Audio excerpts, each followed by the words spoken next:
নমস্কার বন্ধুরা, লক্ষ্মী কুটিরের রান্নাঘরের পক্ষ থেকে সবাইকে অনেক অনেক স্বাগত। প্রতিদিনের মতো আমরাও আজকে একটি ভিডিও রেসিপি নিয়ে এসেছি। সেটি হলো ফুলকপি কুচিয়ে ভাজা করা, মটরশুঁটির সঙ্গে ভাজা করা ফুলকপিগুলো। আমরা প্রথমে ফোড়ন দিয়ে দিয়েছি, আর ফুলকপিগুলো কুচিয়ে আমরা এই ফোড়নের মধ্যে দিয়ে দিলাম। এখানে ফোড়ন বলতে তেজপাতা, শুকনো লঙ্কা আর পাঁচফোড়ন দিয়েছি। কাঁচা লঙ্কা চিড়ে দিয়েছি, আর ঝালের জন্য দিয়েছি আমরা কাঁচা লঙ্কা চিড়ে।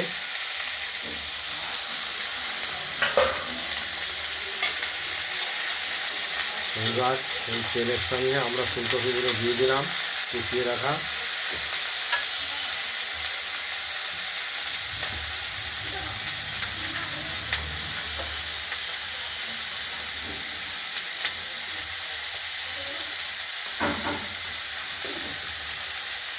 পরিমাণ মতো লবণ দিয়ে দিলাম,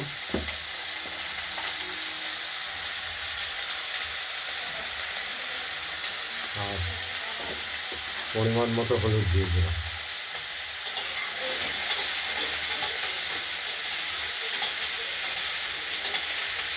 আর এর সঙ্গে দেবো আমরা এই মটরশুঁটিগুলো আমরা বেছে রেখেছি, এই মটরশুঁটিগুলো দেবো। ঠিক আছে,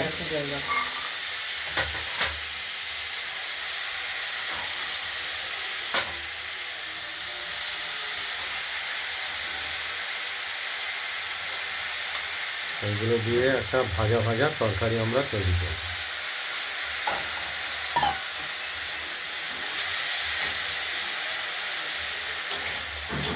ঢেকে দেবো, জল দিয়ে ভালো না আবার একটু দিতে হবে। এবার একটু ঢাকা দিয়ে দেবো। ওই জলে শুদ্ধ কপি থেকে জল বেরিয়েছে, ঢাকনা খুলে নেড়ে দিলাম, আবার নেড়ে ছেড়ে আবার ঢেকে দেবো। এইভাবে অনেক নড়াচড়া করবো, তাহলে ভাজা ভাজা হবে। ঢাকা দিয়ে দিলাম, আবার দেখতে থাকুন। ফুলকপির ভাজাগুলো আমরা আরেকবার ঢাকনা খুলে নাড়াচাড়া দিয়ে নিচ্ছি। জলটাও বেরিয়েছিল ভালো, সেদ্ধ হয়ে সেদ্ধ হয়ে যাবে। এবার ভাজা ভাজা হবে, মিষ্টি দিতে হবে, পরিমাণ মতো গুঁড়ো চিনি, স্বাদ মতো আমরা মিষ্টি দেবো, গুঁড়ো চিনি।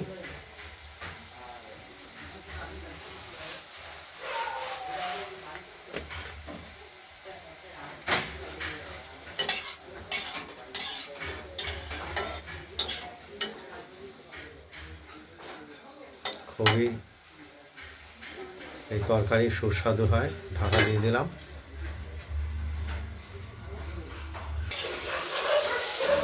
শুকিয়ে গেছে, এবার ভাজা ভাজা হলেই সেদ্ধ হয়ে গেছে। এই যে সেদ্ধ হয়েছে খুব সুন্দর, সেদ্ধ হয়েছে। ফুলকপি নাড়াচাড়া করছি, কিন্তু ফুলকপিও নরম হয়ে এসেছে। ভাজা করে নিন, আর একটু ভাজা ভাজা মতো হবে, তাহলে এটার টেস্ট আসবে।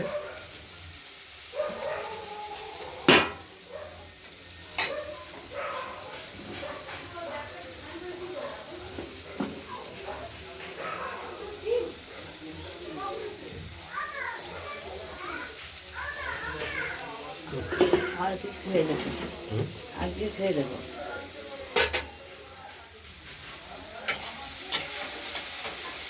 খুব সুস্বাদু একটি তরকারি, ভাতের সঙ্গে রুটির সঙ্গেই হোক আর মুড়ির সঙ্গেই হোক। সিঙ্গারা তরকারি ভালো হয়, একটু আলু এর সঙ্গে ভাজা করলেই একবারে সিঙ্গারার তরকারি। বাদাম নারকেল দিলেই হয়ে গেল সিঙ্গারার তরকারি।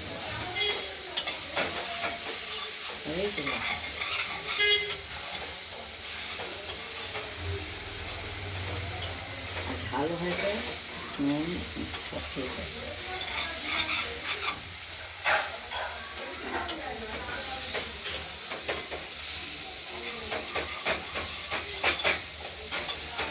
আমাদের ফুলকপির কুচিয়ে কেটে মটরশুঁটির সাথে এই তরকারিটি একদম রেডি হয়ে গেছে।